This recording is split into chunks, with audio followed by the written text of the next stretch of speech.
Record and we're live. Hi, everybody. Welcome. Hey, Andrea. Andrea, how are you? Good. I got to thinking yesterday, Andrea, about your 20 years of producing, and you gave me that little. Um, we're almost at the hour cue point. I got to thinking about that. We've been averaging. I did some calculation. We did hour 40 Monday, about an hour 20 Tuesday, about an hour and a half yesterday, which is kind of good because it was right at breaking points. Um, but I'm wondering if an hour is good enough for these kind of things. Just for folks don't really have an hour. I don't know. We'll see. This is this is about me. This is about I'm not doing this for anybody else. I'll stay on here 4 hours if I want to. All right, let's just talk about what we're doing. Episode 4. So if you haven't had a chance, and you probably haven't because I just put it up there. I updated the website with notes, and let me put this in the chat for you.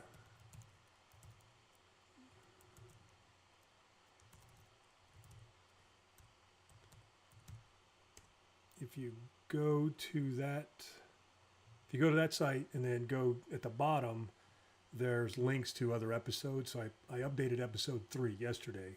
So all the notes, some reflections, some thoughts, and the recording from yesterday that's piped over from YouTube. It's coming in over there. So that's all set up, ready to go. And one of the things I have said all along, and I promised that I wouldn't be working on this after the live broadcast. I'm going to cheat a little. I couldn't help it last night. I really couldn't. There was something bugging me yesterday, and we had talked about it a little bit, and I'm going to pull up our sketch from yesterday. But we really got kind of stuck on that backwards play. Now I'm going to switch cameras over so we can see. We'll play with the prototype here. What I do with it? Here it is. And let me flip this over here real quick. For those of you who are just joining, this is what we're building in Storyline called the Tower of Hanoi. And that is, boy, it's bright in here today. Let me stack this over here. Okay, so the Tower of Hanoi, the idea is to move this stack of rings one at a time from the starting peg, ideally to another peg, but either here or here. And these are what we call Tower A, Tower B, and Tower C. The rules are you can only move one ring at a time, and you can't put a higher number ring on top of a lower number ring. That's the rule, so one ring at a time. And the formula is 2 to the nth minus 1. Meaning, an n is where n is equal to number of rings. So if we have 2 rings, so the formula 2 times 2 is 4 minus 1, so 3 moves, minimum, minimum number of moves, 3. 1, 2, 3. Now if we add a third ring, so 3 rings, it's 2 to the nth minus 1, 2 to the third, 2 times 2 is 4, times 2 is 8, minus 1 is 7. So let's see, 1, 2, 3, 4, 5, 6, 7. Forgot to bring my mic closer. So you get the idea. That was it. Now, one of the things, and then our minimum viable functionality, MVF, to get it working in Storyline, is we're going to work with 2 rings. Because if we can get this gameplay and some scoring figured out with just 2 rings, then adding the other rings and stacking it up higher it should be just a matter of busy work, just duplicating the effort of this initial behavior. That's my theory. That's my strategy. That's how I'm going to approach this, thinking through this. And one of the things we figured out yesterday, or one of the things we've been talking about, is how to figure out the gameplay moving away from. But what we have to figure out is what if the user decides to, let's say go like this, and then they say, well, wait a minute, I don't want that there. I want to put it back. So it's still a play, but they put it back where they started from. So how do we manage this starting tower? And we'd come up with some different ideas. And I think what I found out last night that I ended up overthinking it. And I'll share my notes here. Let me put this away. And let's flip the screen back over. And okay. Oh, hi Donna Kelly. Welcome back. Okay, now notes. Let's get the notes fired up here. And we can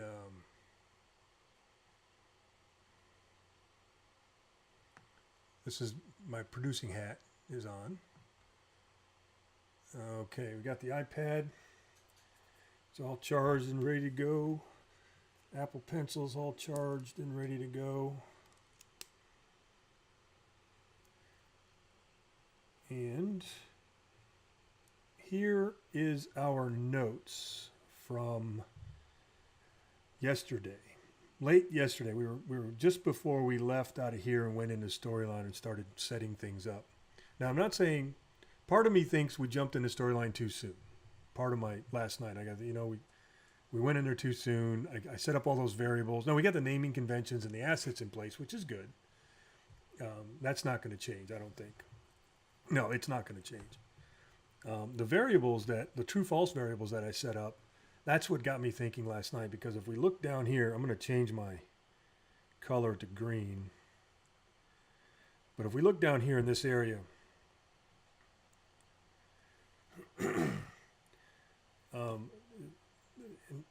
we started thinking about how do we do this, and then we started thinking about over here and what does that look like, and then we started talking about moving the variable over here and what is that like, and then that's where I started overthinking things, because we started adding another 15 number variables on top of 15 true false variables, and that's when it was bothering me that we were getting that many variables in place.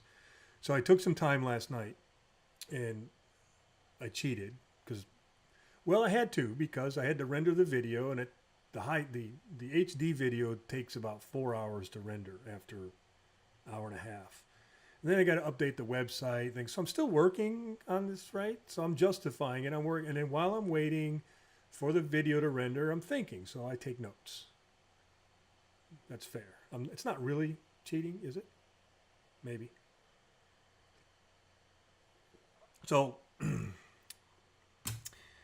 what I'm going to do, let me show you this, and let me do it this way, and then we'll come back to the iPad just a minute, and I want to show you, I'm going to producer hat, get the big screen, there we go. So here's what I did. Let's see, there, it's about, I don't know. And I'm going to transfer this. I'll transfer this to an iPad sketch to make it an image, and then upload that tonight on episode 4. Recap. But what I want to do is I want to recreate these notes, because it was that sort of the light comes on, the click comes on in your head, and you're like, okay, that's it. That makes sense. That's kind of that's what I've been looking for. And that's what it was, kind of that when we talk about that, we get into the flow. And when you get it, the one of the challenges that I've discovered doing this live thing is I get into the flow, my brain, and I want to just keep working on this, and it's the discipline to stop and then restart the next morning and pick up that same level of deep thinking. And I'm finding that quite challenging, because I would have just ignored sleep and food if I would have kept going. I would have it done by now. But I'm having fun, so this is an experience for all of us. as we work along here. One of the things, though, also, what I do with my Apple Pencil. Where'd it go? Here it is. One of the things I want to point out too is when you see question marks like this in my notes, this is a form of personal brainstorming. Because think about it, when you're in a group meeting and you're doing a brainstorming, no idea is a bad idea. And just talking about those ideas, you're not capturing it. So somebody's recording either on paper or up on a whiteboard, and you're capturing ideas. Well, when you're doing this by yourself, there's a lot of thinking going on. There's a lot of ideas flying on your head. And you have to have sort of this deliberate practice and discipline to capture the ideas that are coming in through your head, whether you think it's working or not, whether it makes sense to you or not at that time. You got to get it down. So what I do in order to identify in my notes whether that's a true idea that I'm going to work with, or I'm not quite sure yet, but I don't want to lose the idea, I put a question mark next to it. So that's just a visual way of me just saying, okay, that I'm not sure yet. It's just a symbol to indicate we're almost there, or we're on some kind of path. There's Monse. Hi, Monse. How are you? Okay, so what I'm going to do is I'm going to transfer this because I think this is going to make a lot of sense. Because I put a whole bunch of X, so we're going to start a new screen. And basically what it comes down to is I figured out we've got the variables we need, and I don't think we're going to need any more. But I needed to draw it out like that on my notebook last night, and it's sort of a different format than what we've been doing. So if I can do this, this is going to make a whole lot of sense, I think. Okay. So we're gonna sketch out a board here, a game board. It's not really a game board. Well, it is. It's a wooden prototype, so I guess it is a board. And while I'm doing it, I want to thank everybody for joining. I know some of you have been coming every day, and I can't thank you enough. I really appreciate the support. This has been a great experience for me. I'm having a good time, and it's inspiring me to think of new stuff coming along. Good friend of ours, some of you know her, Tracy Parrish, suggested Nug Life as a not Nug Life, no, Nug Live, like Nug Live. So maybe something in the future that's like a weekly Friday. I'm here. Let's just do something just once a week, because I got enough ideas. So now this, let's see. Let me back up. This is our game board.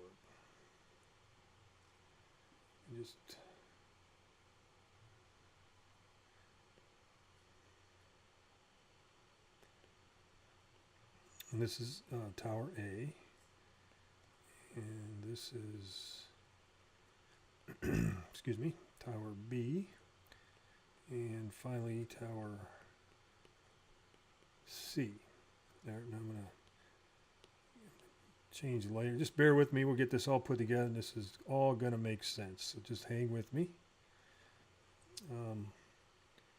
Now, what I did last night is I changed the look of my sort of sketch model to be more workable, if that's a word.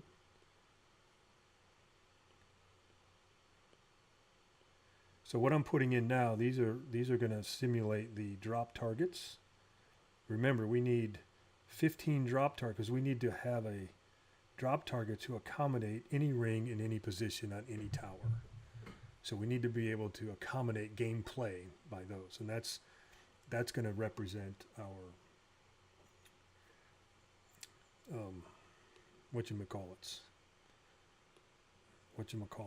our drop targets. Okay, and then we're going to do.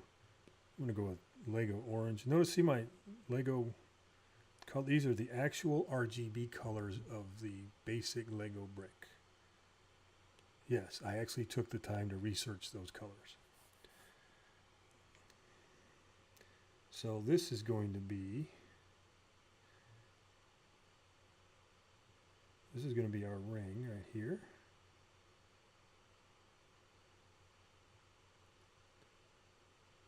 So I think what was happening the last couple episodes of my little sketch designs is this model wasn't clear enough to communicate what I was trying to do. So this, I think, is going to help me anyway, kind of think through.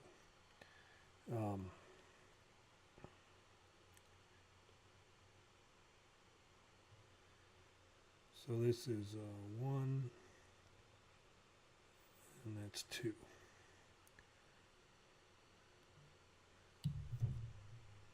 Are you with me? Staying with me here? Any questions? Got any ideas? Like, what is he doing? I have no clue. Go back down here. And now, here's where, so what I did was, this is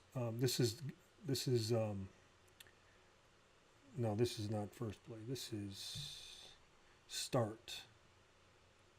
So this is start. So when you come to the gameplay, this is the starting look. Now remember, we're doing the 2-ring prototype. If we started with 3, it would look like 3, 4, and 5. So if we're doing just this first MVF, then this is what it would start and it would look like. Now in our drop targets, we would do, I'm going to put a little key up here. Our drop targets.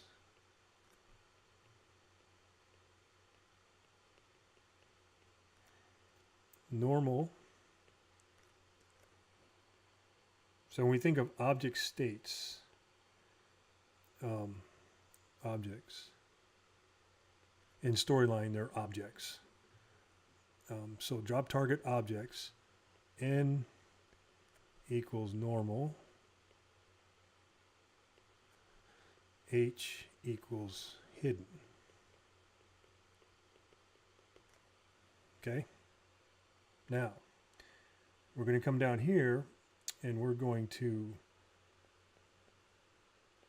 put these little keys next to which ones are normal and which ones are hidden.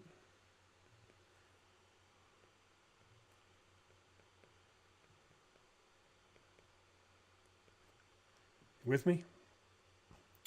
Now next, those set of 15 variables that we already created, A1 through 5, B1 through 5, C1 through 5, all true false.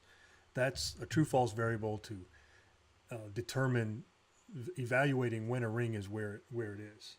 So A1, and this is where I messed up because I was thinking the true false variables were tied to the drag items associated with the rings.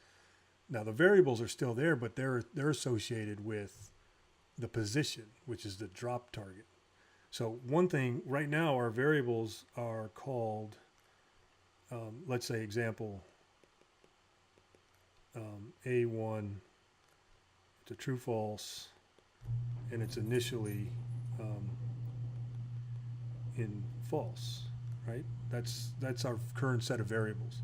What we're going to do is we're going to change that, and I'm going to rename them all to POS A1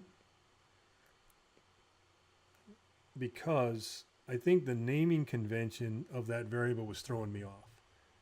Because A1 is at the tower, is at the position, is at the ring. What is that? Where does that variable go? Because when you're documenting this and you want to go back and you want to try to read the programming of how you're putting it together, so sometimes naming conventions really play a key role.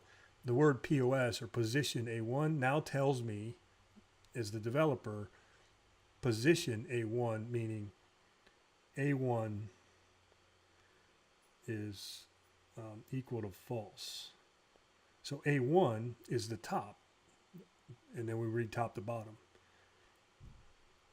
So this object is drop. Remember, our objects were called drop A1. Remember how we named the objects the other day, yesterday?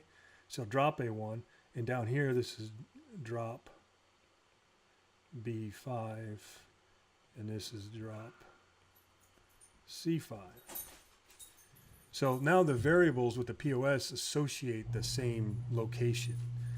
Now when we go through here, now I'm not going to add the POS now, but just for simple, this is false, and A3 is false, A4 is true, and A5 is true. Why? Because there's a ring currently occupied on that drop target. So the same thing, we come over here, and I'm not going to do the middle because I don't have real estate in this model, but we're just talking about moving that first move. We just want that first move figured out. And now over here is C1 is equal to false, C2 is equal to false, C3 is equal to false, C4 is equal to false, and C5. These are all false because why? There is no ring there. There's nothing. There's no drop target. Excuse me. There's no drag item occupying a drop target at this point. So ring 1, ring 2. So that's our initial model. Now what we want to do, or what I want to do, is I want to you see how I'm going to do this. First off, I don't want to mess this up.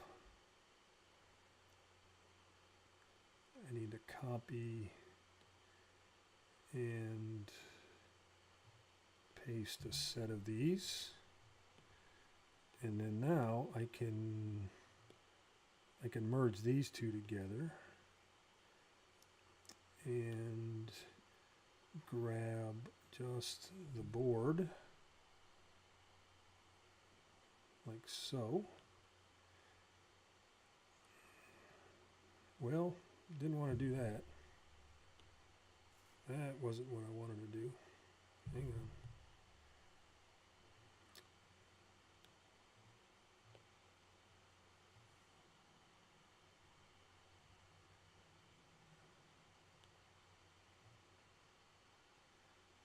I'm going to copy that, paste it. That's good enough. Right about there. Okay.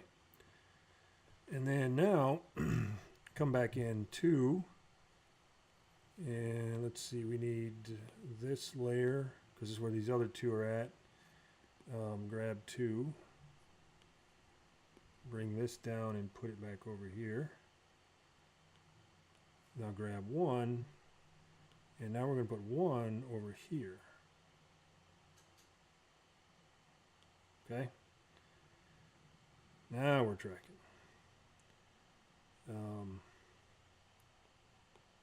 Go here. Let's get rid of. We know that's down there on that layer. So we're going to change that, and then we're going to change this.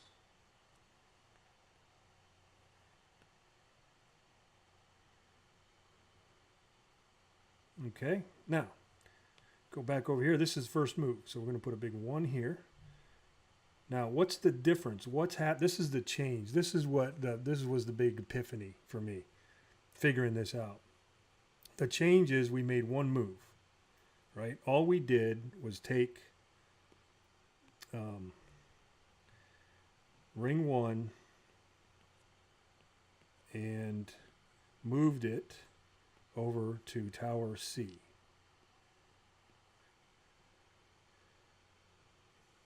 Now let's pause right here and let's study this for a minute. If we look at the first set, the first model, we look at where our variables are currently set. We look at where our current objects are placed, whether the states are hidden or normal, where the initial drag items are positioned. So this is our initial positioning, layout, composition, all the positioning, which includes which variable's got to be in what initial state, all those sorts of things. That's model 1. Then we make that first move, and now some things are changing. So what's happening over here? So here's our variables, and I'm in the I'm in this location right now, just so you can see where I'm. This is where I'm focusing my discussion at right here. Now we moved ring 1 from the drop target A4. So this is drop A4 over right here. We moved the ring from drop A4. So the question is, do we flip that variable? The variable is currently true. Do we flip it to false or not? Yes, we do. Why? Because there's nothing occupying there. It's gone. Which means we have a trigger right there. First move, trigger. Change that variable to false because there's nothing occupied there. But do we change the state back to hidden? No, we leave it normal because what if they bring the object back? See, that's that backwards play it was trying to figure out, and I was thinking about adding a whole bunch of more variables to, don't need it. I don't think, in theory, in this sketch, I don't think we're going to need it. We can just leverage what we've got, just simple 15 set of variables, a couple counting variables, and then we're just going to leverage object states. We're just going to flip a bunch of things and condition everything. Now we come over here to C1, what's changed over here from the first model? Well, C5 now gets changed to true. And what else gets changed? C4 now gets changed to normal because, actually, you know what would help? Let's do this. I'm going to change that to red so I can see the changes. That's changing to red. This is changing to true. So we can really see. This is changing to true. There. That's it. I'm thinking that's all there is. Why are we changing C4 to normal? So this is drop C4. Why are we changing that to normal? Because what if we want to take the next ring and put it on top of 1? And drop B5 down here, we don't have, there's no change, nothing happened there. But if the user were to drop ring 1 on tower B, then we would do the same little configuration that we did here. So we have to duplicate this to accommodate both tower B and tower C. So all of those triggers, flipping A4 to true, changing the state of drop C4 to normal, changing C5 to true, and that's if that's the condition, if ring 1 is dropped on C5. And we would do the same set of triggers if ring 1 was dropped on B5, and then we would change drop B4 to normal, and we would change B5 variable to true. You catch that? You follow me? You got all that? Is it sinking in? You got it? Go build it. We're done. Drop the mic. I'm sorry. That's that narrow I had last night, and I believe this is what we've been looking for all week right here. That's it. That's our formula. We're done. Go build it. No, seriously, I want to get this working. So I'm going to take this into Storyline, and we're going to see if it works. Because we set up all the objects yesterday, right? So that means everything is, and the variables are already there. We put those in yesterday. So this, I'm excited. Get excited. We're going to have this thing working in 4 days, 4 sessions. I was estimating it was going to take all week, hour or so at a time. But back and forth, thinking it out loud, that kind of thing. I think we can do it.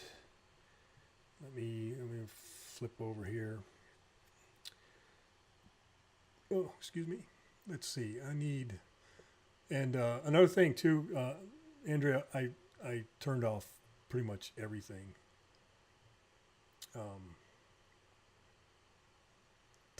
kind of salvage some of the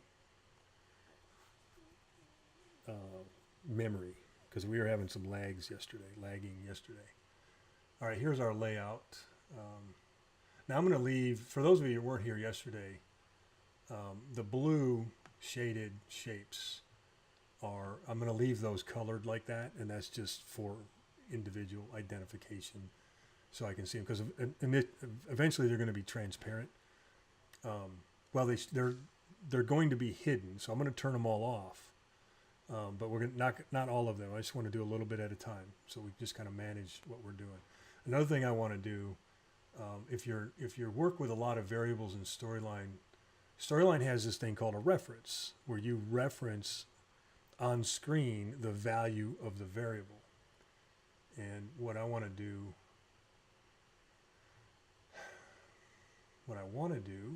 is get Storyline to behave. Yeah, we got a lag over here. So I don't know if it's a Windows thing, because it's not.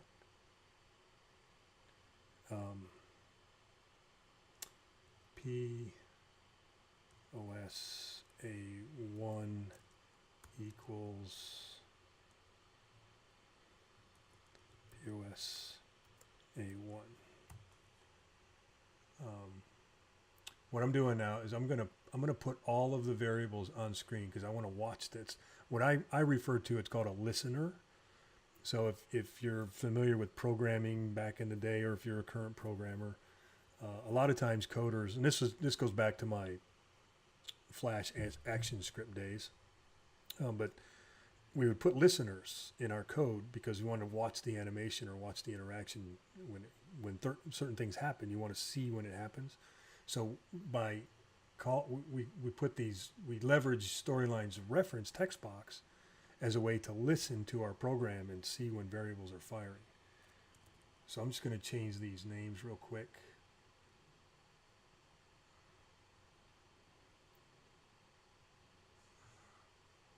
There we go. I just want to copy that. So I'll just take a minute here, just a minute. So for those of you who work in Storyline a lot, you do a lot of these types of complex designs and builds. This part of the work, it's necessary tolerance, if you will. Sometimes it's just a lot of busy work and repetition and going back and one of the huge, if you've been with me and you're watching the backs, I can't impress enough. It's like, it took us, 4 hours or whatever to get into Storyline, and that's, with the live and talking and sharing and discussing. But if we were to break that down, all of that sketching and thinking, and sometimes we got to step away, right? So we just got to sleep on it. And when that happens, you get that, what I was just talking about a minute ago, you get to that point where your brain just gets excited. Like, that's it. I think I figured it out. So then when you come into Storyline, you don't have to think about designing anymore, because all of this stuff going on in Storyline with the toolbar and the timeline, the panels, and all that. But it's visually distracting. And that's not anything against the tool. It's from a design to development perspective. When you're building, you want a clear mind. You want a clear focus. And that's when you shut down the software, put away the tools, and just hit the whiteboard or hit the sketch paper and take your time and think through it, because you're going to save oodles of time when you get over to Storyline, because you don't have to think about design. In my mind right now, I know exactly what I'm going to be doing. I know, because we just sketched it out.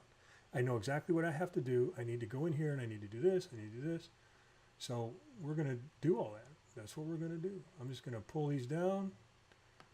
Copy this and set my variables up.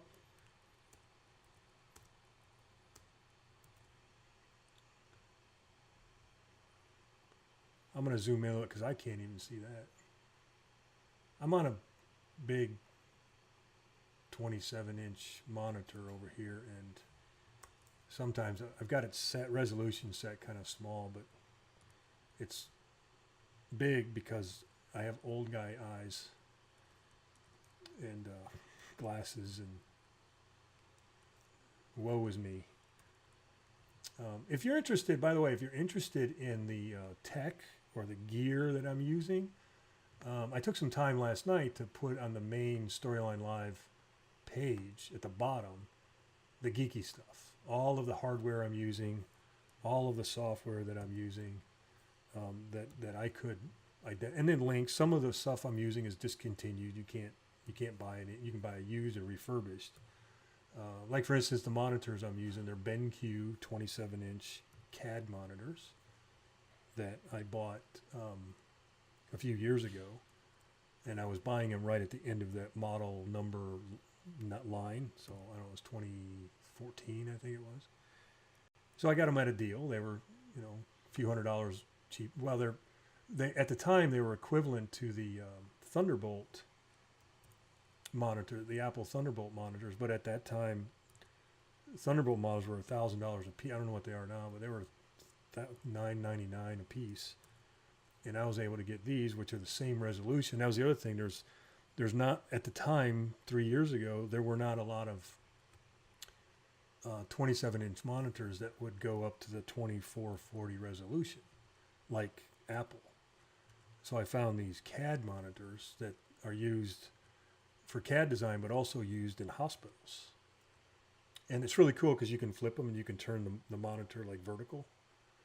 I've never done it, hadn't had a need to, but it's for hospitals when they want to look at x-rays and they want to look at scans. So anyway, I got a few $100s off, but that was the last year, and they're no longer available. And of course, the Wacom tablet that I'm using, the Graphire model, that was 9 years ago. So they've obviously updated all that. And anyway, so we've got that in place. I know these three objects right now that I just put on the screen, me as a developer, I'm not going to worry about giving that an object name because they're listeners. This is not going to be shown. But what I am going to do is group them. And then I'm just going to name the group listeners. And then that way, when I go live, when I publish this, I'm not going to delete it, because if I need to come back and troubleshoot, I still want that there. So what I would do is I just hide it and then publish. That's a cool trick. A lot of times what a lot of folks do, and I've done this before too, instead of hiding it, I just move it off to the side for later. And then it's always there. If you ever need it, you can bring it back on, in view. Because in the gray area or off to the side there, then once you publish Storyline, you can't see that as well. And then we named everything yesterday. So there's all our drop object names and our drag object names.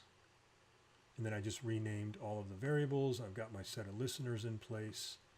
And I believe we're ready to add a trigger. Oh, you know what? I know what we got to do.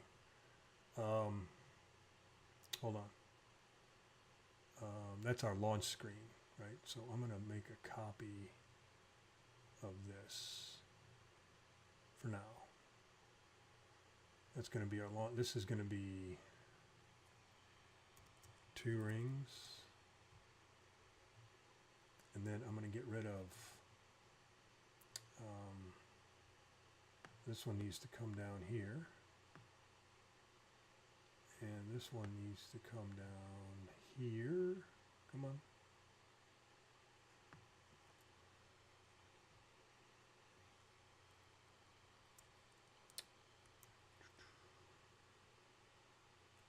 Okay. And then we're going to get rid of that one, and that one. Okay? So we're just doing 2 rings right now. And this is not quite... What do we say that... let me look at that positioning again. Position of the drop target is 506 and 507. So we're off by 1 pixel. This is 458 and this is 457. We're off by 1 pixel. There we go. Those should be lined up. What else are we missing? Oh, it's Cheryl. Hi, Cheryl. I haven't been paying attention. Everybody say hi to Cheryl. It's my cousin up in, she's a Green Bay Packer fan. Don't hold that against her. Go Bears. All right, so where are we at? Okay, so we know this is, here's what we're going to do too, just for drop A1. We have a complex interaction that we're designing. So I just want to be clear that the more aid you can give yourself, the more aid, then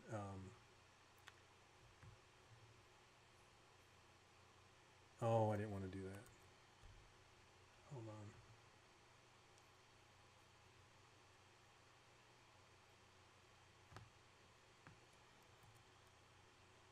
There's a latency over here.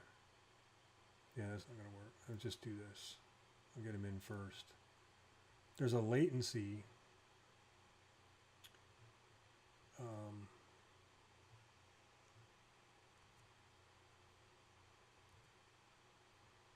You know, this isn't going to, if I get this where I'm not worried about it, because I'm just thinking what I'm doing right now may not be helpful once I start getting, you know, ring 4 and ring 5 in place.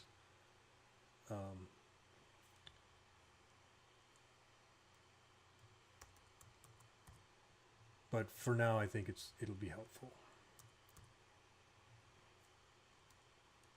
Okay, C3.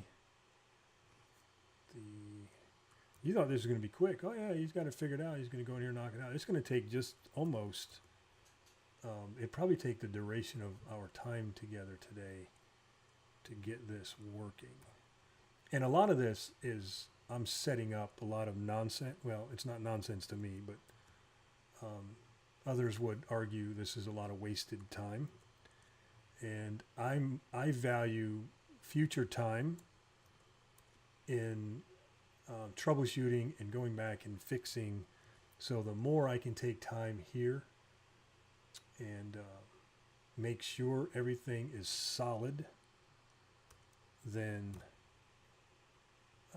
I'll save the time that I'll save on the long run. And I've proven it to myself. I mean, I don't know what else to say unless you just spend every day with me on every project, and you can see where I'm able to do this. Okay. What do we set that at?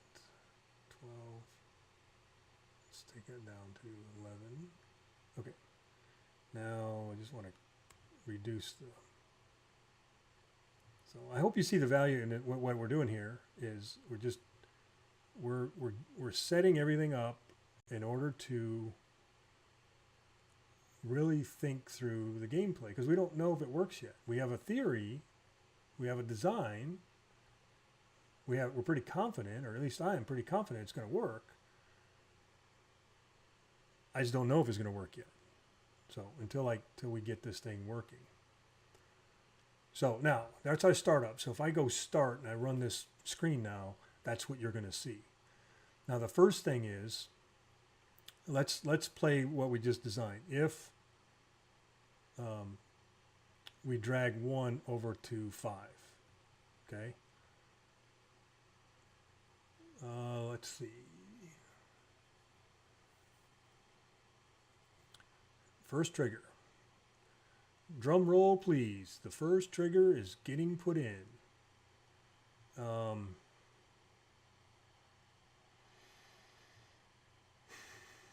wait a minute. I know what else. Wait a minute. False alarm. This one. We go to the States tab, and this is hidden. This one is hidden.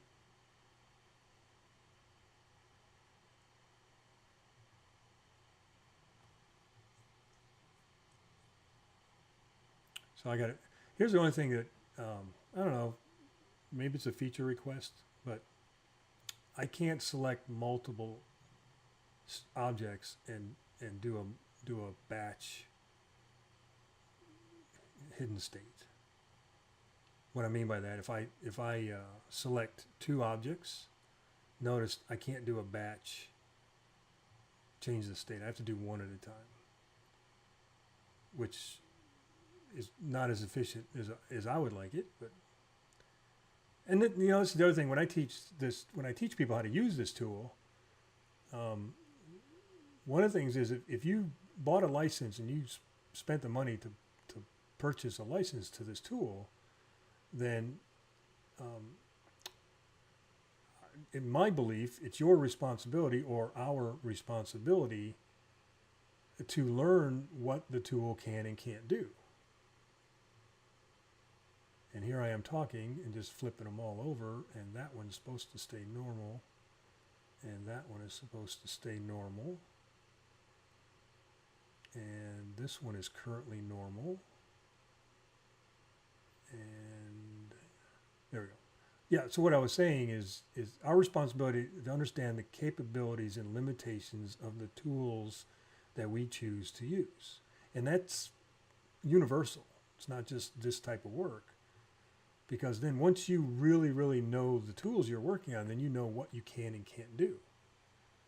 And then you accommodate for that level of effort when it comes to, the actual time spent. Okay, so you see that, does that look like our sketch now? Is that coming together? You see what I mean? So we've got those two initial drop targets in normal because they're occupied. And that means that drop A4 and A5 would mean that variables A4 and A5 are going to start in the true value. So whatever the starting game, so when we put all 5 in there, all the A variables would start in true. Since we're only using 2, just those 2 need to be in true. Let me double check my notes just to make sure. Everything else is false. Normal. That's it. Now we gotta. How do we get this thing dragging? Now, one of the things we can do is we can convert this to what's called a freeform drag and drop interaction, which would convert all these drag items and drop targets for us. The problem is by default, Storyline only does a one-to-one relationship, meaning one drag item is related to one single drop target. Obviously, that's not our case. The other one is a many-to-one, meaning I can put many many drag items related to one drop target. That, again, is not our case. This is what's called a one-to-many, meaning I have one drag item and it can drop on any drop target, a number of multiple drop targets. By default, this tool is not set up in that free-form conversion. And what I mean by that, if I come up here to this Insert tab, you'll see this Convert to Freeform, and then I can just convert the whole thing to a drag and drop, which is fine if I wanted to do a many-to-one or a one-to-one. A one-to-many, however, it's not set up in the template to do that, so I have to manually build all the triggers. So that's one of the. I don't call that a limitation. This is at a different level. So the action is, this is the tough part because there's a couple options here. I'm going to start with this. This is my first one. Change the state of, and here's all, this is the other thing is really important for naming your objects in the timeline like we did yesterday. Look, they're all nice and neatly named here for me.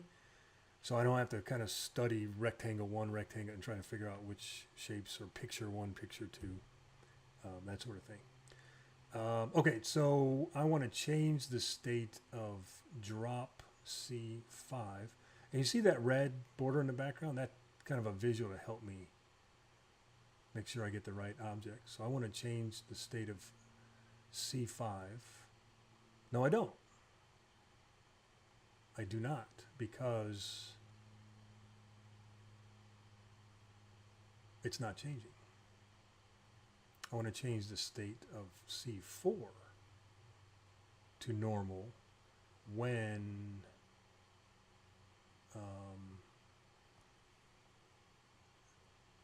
where's that? Here it is. When an object dropped on, and the object is drag, where's my drag? Drag ring 1. Change the state of C4 to normal when drag ring 1 is dropped on C5.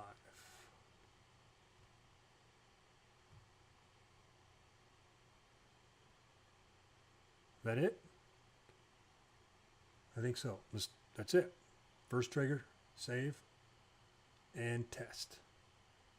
Because if that doesn't work, I don't want to start building a bunch of triggers and then find out it doesn't work. I'm not worried about the variables. I just want that one trigger working in that one position.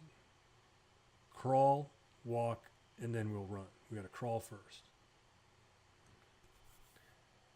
La-da-da. I'm really excited. I think we're going to get some progress here. It's going to work.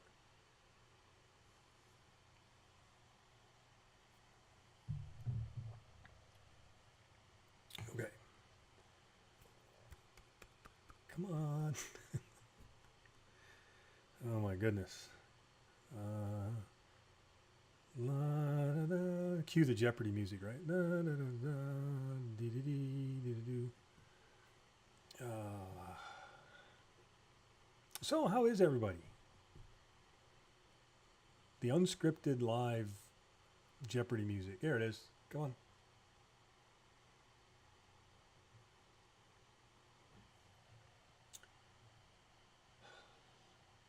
There we go. Now, see? See the hidden states? That's cool. That's exactly what we want.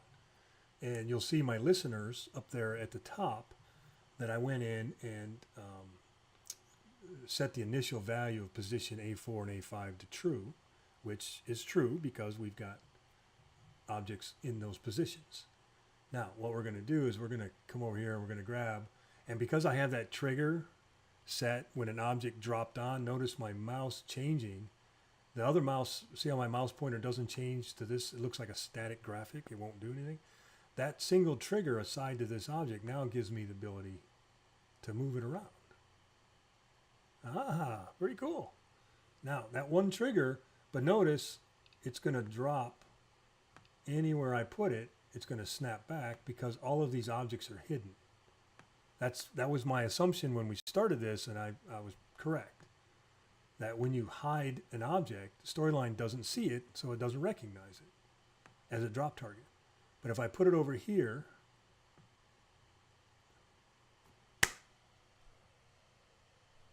we're there. That's exactly what we need, right?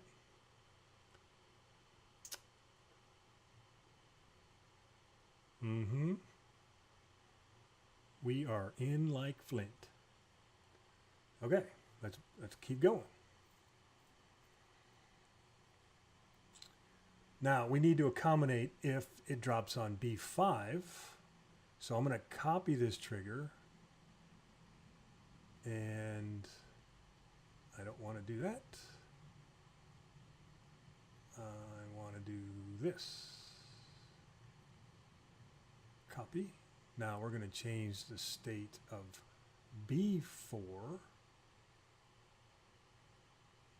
to normal when drag ring 1 is dropped on B5.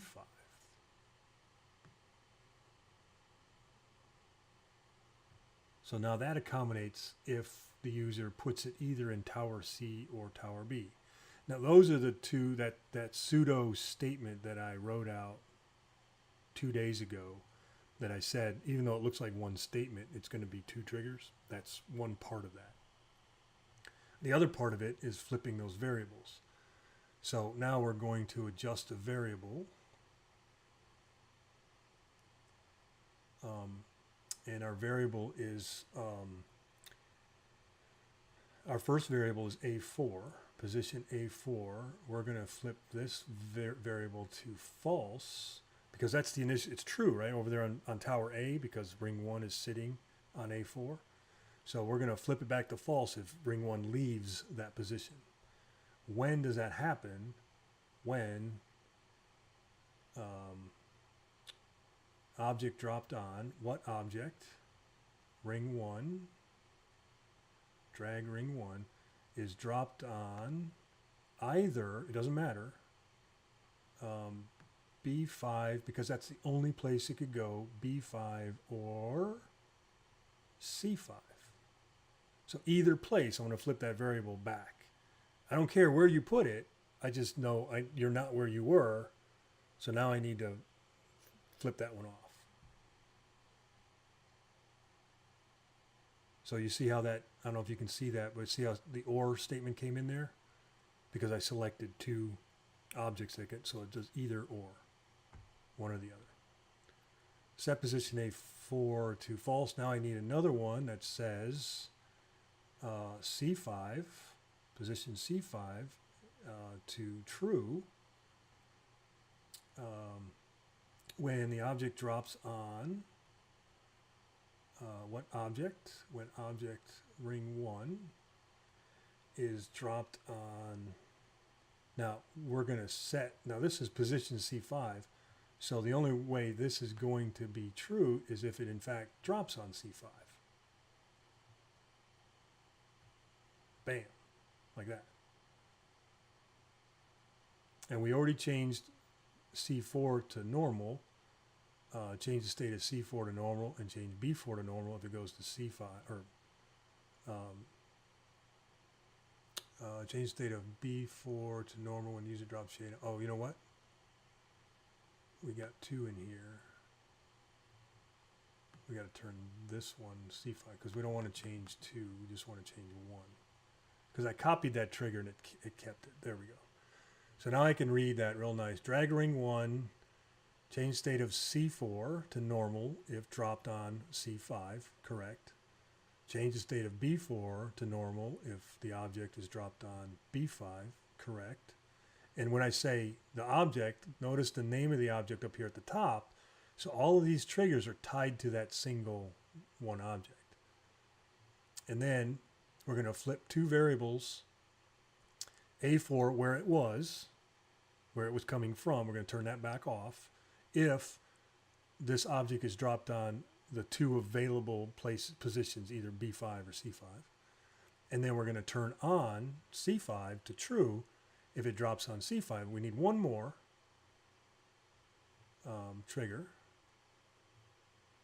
And that is change the position B5 variable to true if dropped on B5. Okay, now we've accommodated, I think, any possible move on that first move. And we should have been able to accommodate back the other way. So I need one more trigger. We need to accommodate one more trigger.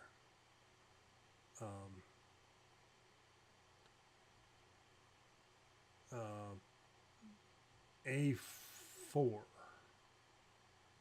Yeah, A4 back to true when ring 1 is dropped back on A4.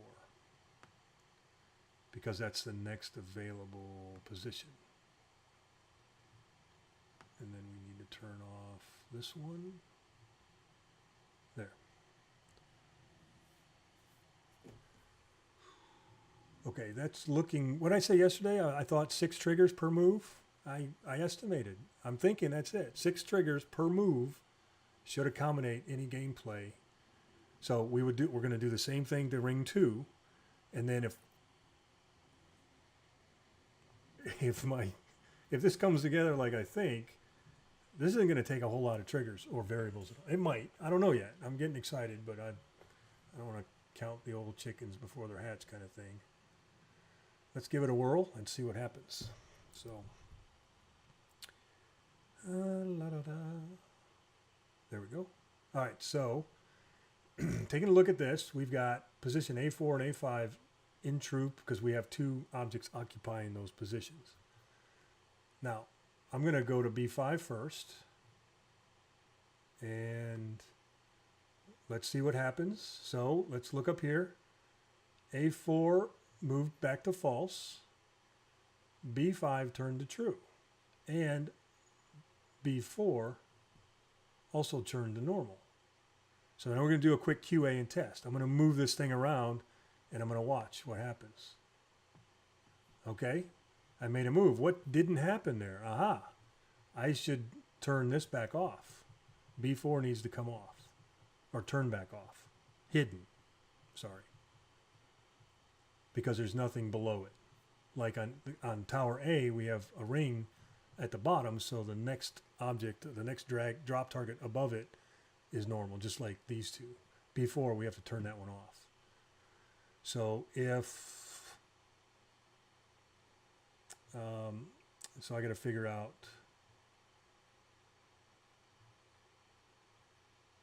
I'm gonna go fix that right now. So change the state of B4 to normal. It was dropped on B5. Oh, I know we do that either or thing. Either, no, normal. We have to hide it. Ah, wait, it's different. I'm gonna copy and paste.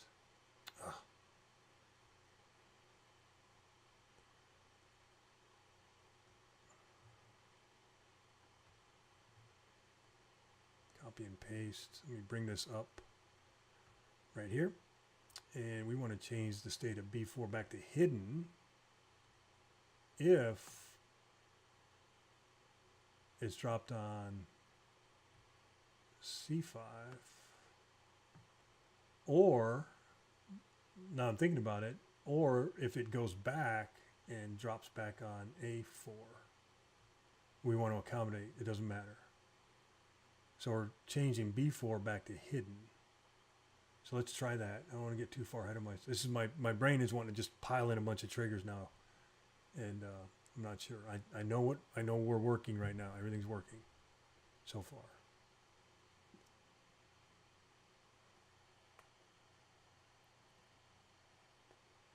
Okay, let's do that again. Let's try that test. Okay, that works. Now when I move this now over to C5, it should flip. There we go. That's what we needed to do right there. So let's look. So now B5 is true. No, B5 is still true. It needs to be false. No, B5 is, yeah. No, this position. That needs to go back to false. Okay. So the variables, I got to talk this out. The variables are only true if occupied. So B5 is not occupied, so that needs to go back to false. So set A4, yeah, I've got A4 going back to false, but I don't have B4 going back to false, or B5. So A4 to false, this is B5. B5 back to false if dropped on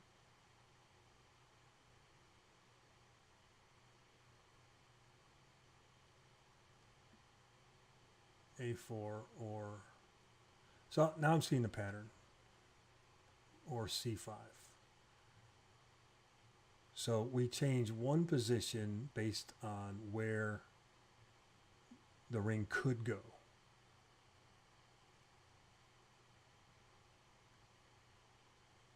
So it's more than 6 triggers. Before we get done, probably 20 triggers per move before we get done. All right, here we go. Let's try it again. B5, okay, that's correct. Let's check our variables. A5 is true, that's correct. B5 is true, that's correct. That means those two positions are occupied. And now we have the ability to drop another. The only,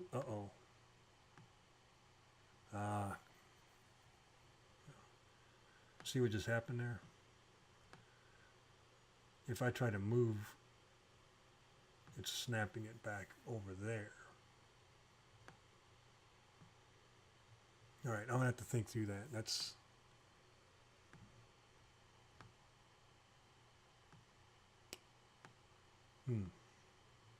But if I come over here, and then if I want to put it back over here, okay, so if I put it back over here, I got to turn C4 off. And C5's got to, this came back to true, A4, but C5 is still true. Okay, we're not quite there yet. Not quite.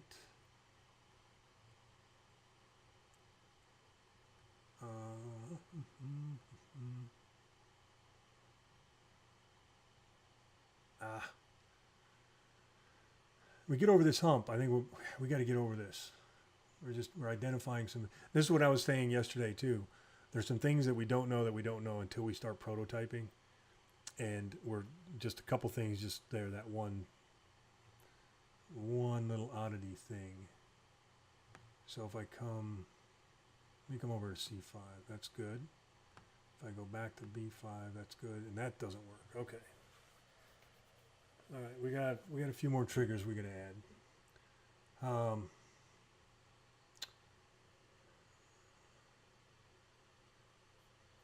All right. Let me break this down. Let me do one at a time. Let me think through this again. We're almost there. We just got to get through a couple. We got to evaluate every possible move, any condition that the user might do. That's what we got to figure out. So we got that figured out. That's good. And then if from there, if dropped on B5, change C4 back to hidden. So if dropped on, that's same trigger right here. It's the same trigger.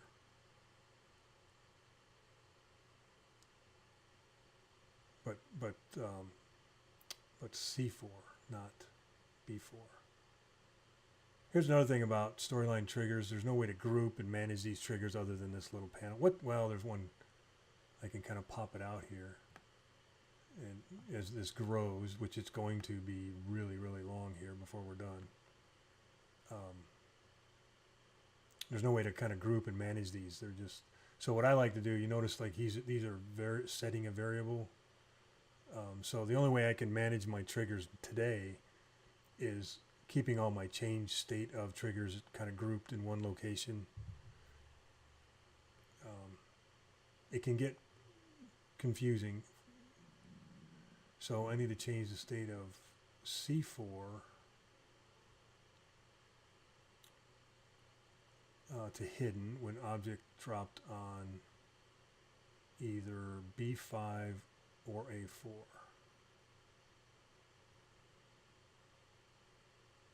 I can see the pattern, I just don't know how many of these.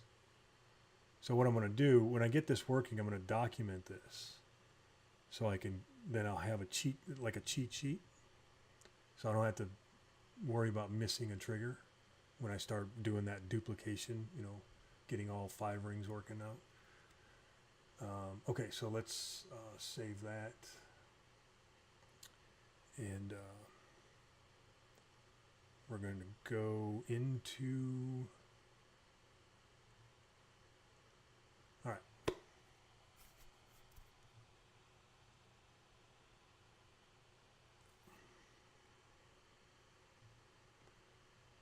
All right, breathe. We got those two variables true, that's correct. We're going to drag 1 to B5. Drop B4 becomes normal. We've got our 2 variables indicating the positions. If I move it over to C5, we should flip. Our 2 positions are flipped to true. The other one's now false. If I go back to A4, C4 should go to hidden, and right there. C5 is still true. I got to flip C5 back to false. A4, C5 to true.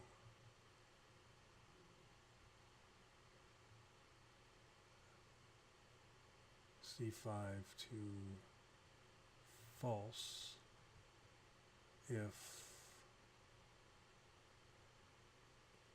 ring 1 is dropped on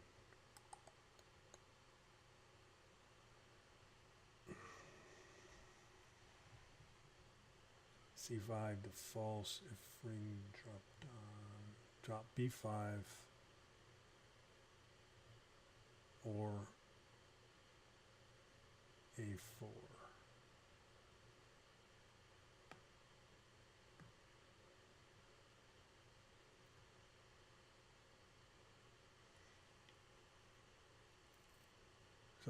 So A4, B5, C5. Set position B5 to false if A4, C5. Yeah, so these go together. These three. So that accommodates, these three triggers accommodate each tower. The A tower, the B tower, the C tower. You see that? A tower, B tower, C tower, based on the current available drop targets. So those three, that's a pattern. And then our other pattern is A, B, C, A. So we're now, the pattern's starting to come clear to me. So we're setting tower A, because one ring at a time, A4 to true when dropped on A4, B5 if dropped on the current available drop target, and then C5 to C5, B5 to B5. Okay. So 1, 2, 3, 4, 5, 6. 1, 2, 3, 4. 10 triggers.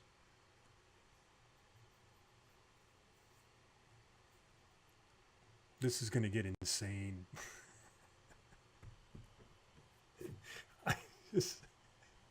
What in the world did I just do? I mean, why am I doing this? This is going to get insane. I can see this. Because we're moving one thing. And when we start stacking these in different heights and levels and different towers, this is going to get crazy insane. And I might have to start working on this in between episodes. Otherwise, we're going to go another month. I'm okay with it. Okay. Let's see. What time we got? Golly, has it been an hour and 15 minutes already? Wow. See the flow, man, when you get into it. You're just flying.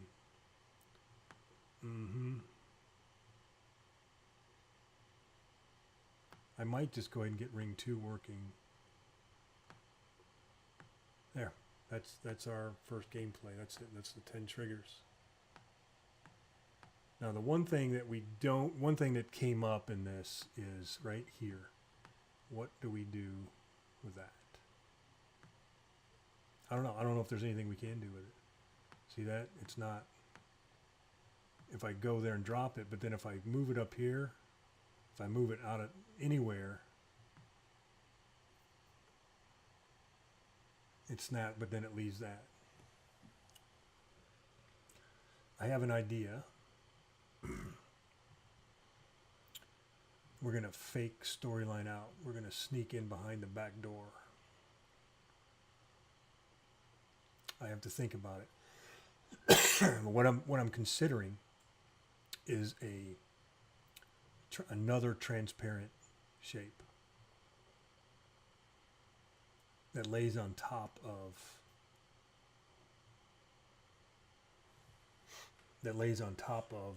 so here's what I'm thinking. This is my first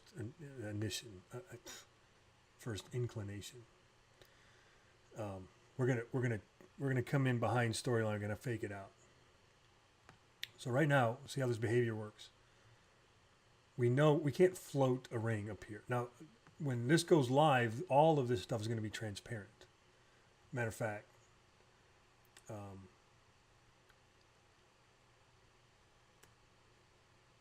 just to give you an idea what we're going to do when this thing gets ultimately published, we're just going to take these and we're just going to set them to 100% transparent. So when we preview, now this is what this is what the final gameplay, the final user is going to see. Unlike the little labels, forget the labels for now. So if we move this over here, we don't see. But what we can't float a ring up in the air like that. You know what though? I'm wondering if I even have to worry about that right now, because I don't know. Let me think. Now that I turn these transparent, I have a different perspective.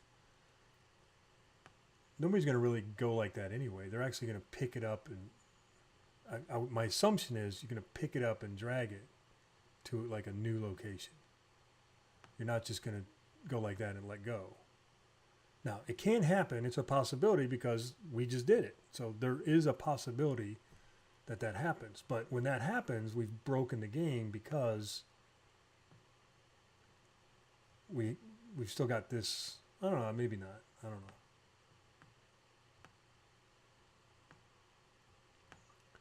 The only thing is if we go like that. That's the only thing.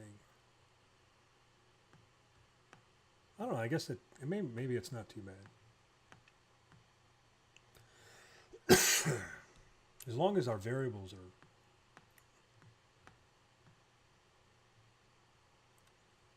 are. You know what? I think I'm just going to go ahead and build out the second ring. I'm at the point where I want to keep going and build out the second ring and add the number of moves, the counting. I might save that tomorrow.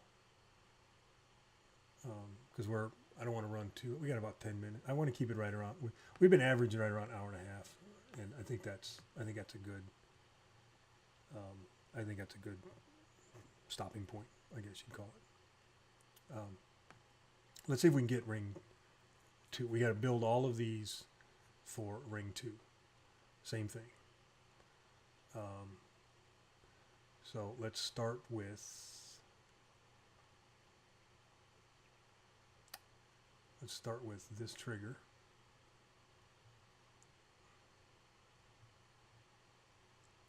Change the state of C4. No.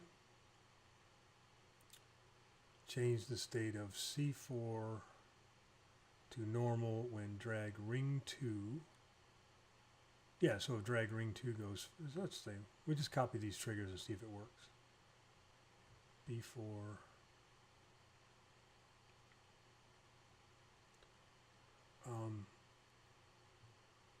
Because the interesting thing about this copy and paste, this duplication of effort is,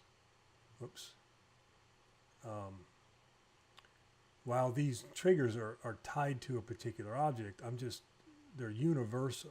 My strategy when I was thinking through, when we were putting this all together, is all of the states that we're not changing the state of the actual object that the trigger is tied to. So I'm not changing the state of ring 2 or ring 1 drag items. I'm changing variables and drop targets.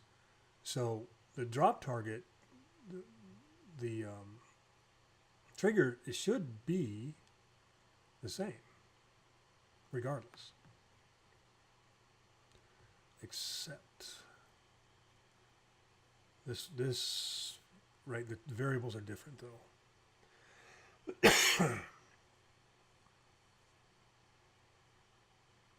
No, this is not looking right. C5. Change state of B4 to normal if ring 2 is dropped on B5. That's correct. Change state of B4 to hidden when the user drops on C5 or A4. This needs to go back to A5. Because if I'm getting underneath ring 1, I'm not going to drop it on A4. I'm going to drop it on A5. So that's got to change. And then change the state of C4 to hidden. And the same thing here. This needs to go back to A5.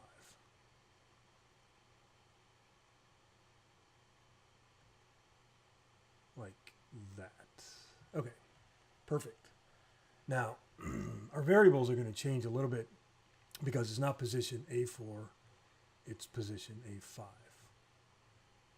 So I know I need to change position A5 to false. 2 is dropped on B5 or C5. Right.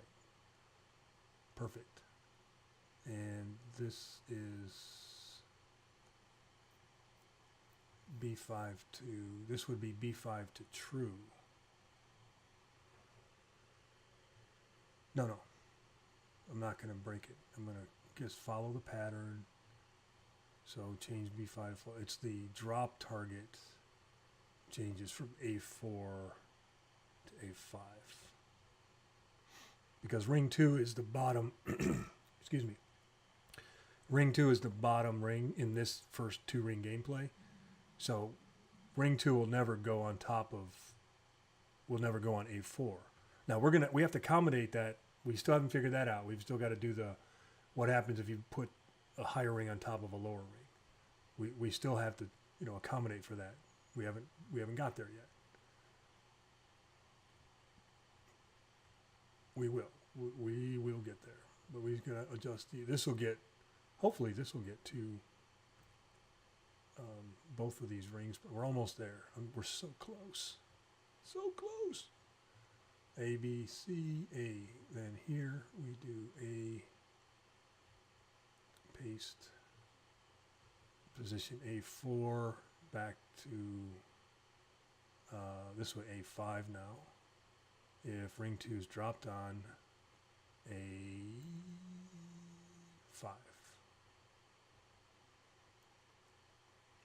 And then position B5 to true.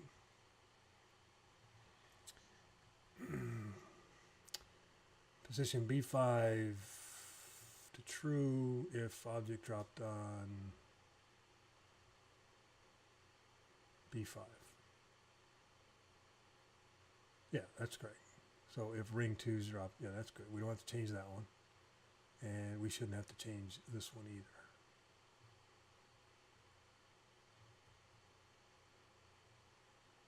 Could it be that easy? We're going to find out. Okay, come on, we can do this. All right, let's say we're going to move ring 1 here.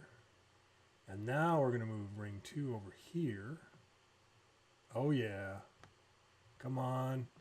Oh, so close.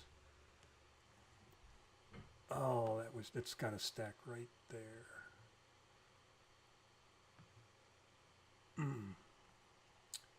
What's going on? Okay, we're almost there. It's almost there. Let's see. We go here, but then we go here, and then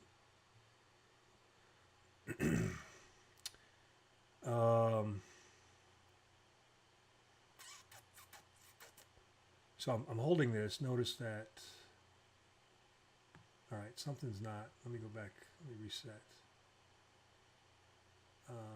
Why is this not resetting?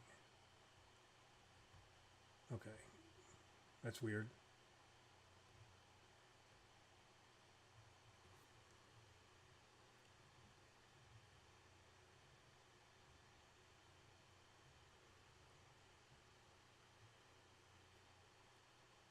Okay, true. We go over to B5 here. True, and we take a ring 2 here. C5's true. False.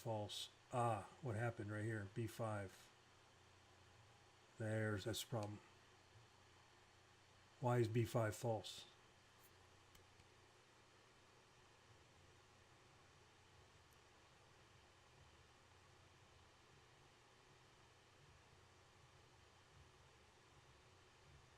I know why. It's right. Set B5, position B5 to false right here.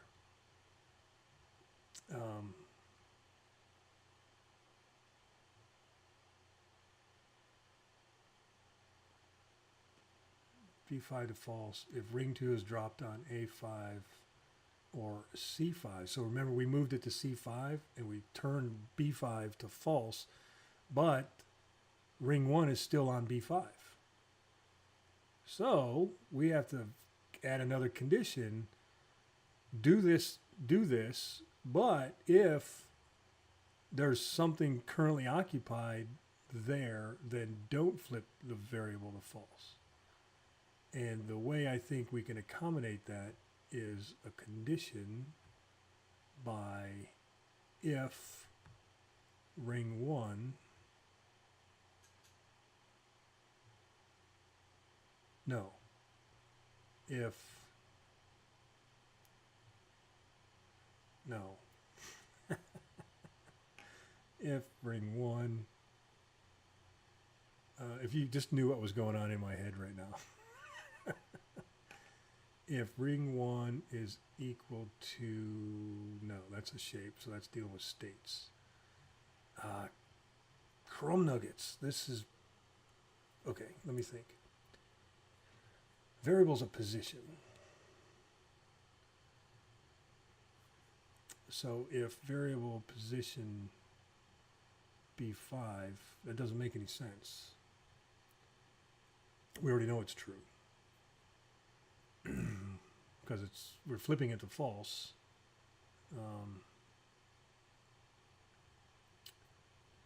We need to figure out how to evaluate if something's already there. Let me play that again. I think it's at the point where my brain's like, I gotta let go for a minute, think about it.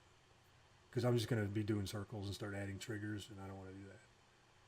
So I can do the gameplay. So let's go the other way. Let's go this way.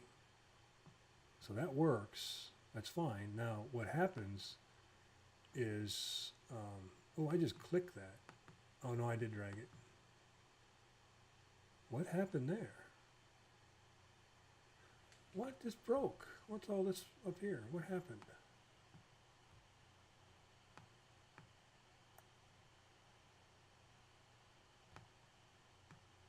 Oh wow, we've got a lot more to think about.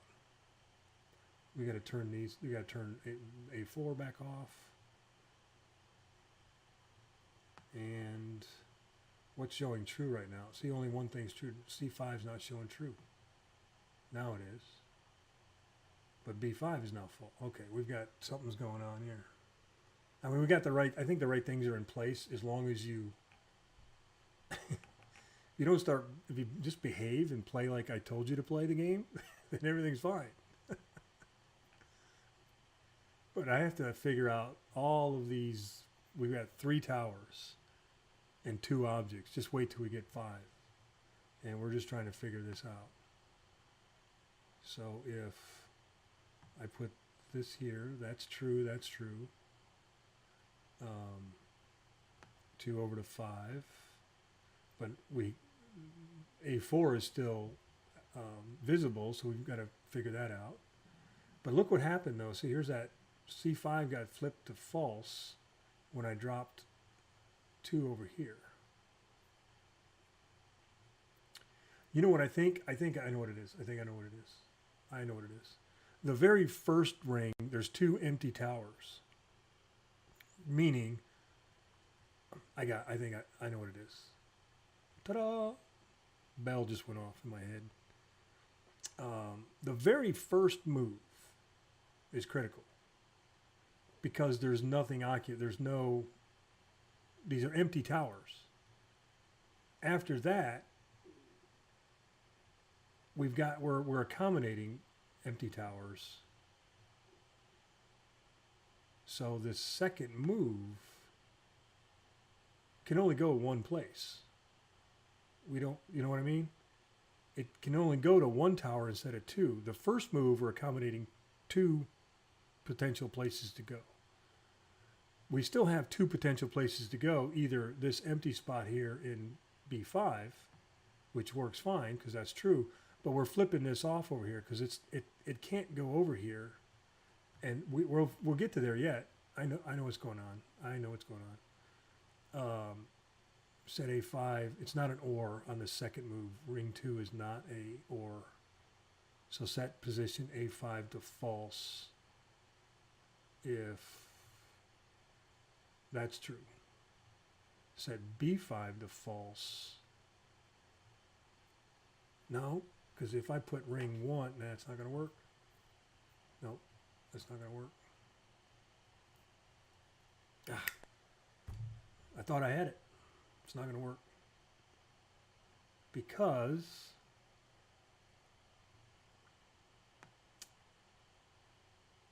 the same thing's happening here. I've got those two true. Now this B5 is going to turn to false when I come over here.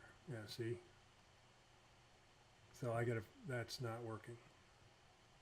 So I still have to accommodate, depending on what the first move is, will determine what the second move is. That's why the first move is so critical, because that will drive every game, every move after that.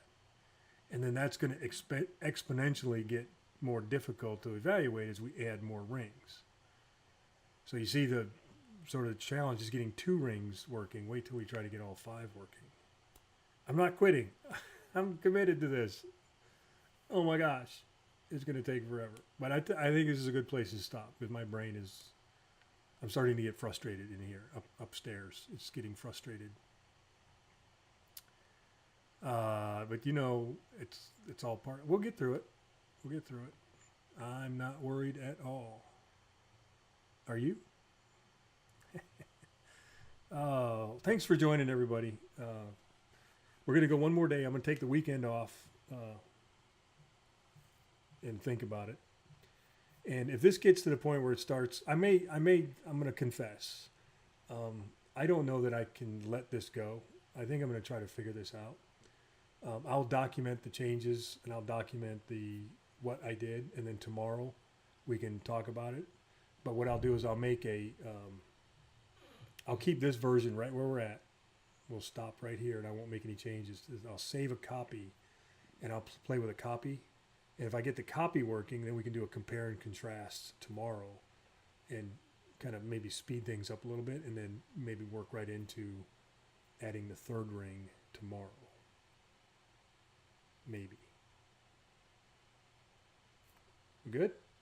Thanks for joining, everybody. Go check out the website. I sent the link in. Scroll up or down depending on where you're at in the feed there. Look at the last 3 episodes in the recorded episode notes and different things I've done. And I'll do the same thing today. I'll write up some notes and my thoughts and get my new graphic that we created up, another screenshot of where we are with this, and then render this video and get that up there, and we'll have it all ready to go for episode 4. And then tomorrow, same time, 11 o'clock Central, we'll see you at right here. And we'll go from there, one day at a time. So thanks, everybody, and we'll see you tomorrow.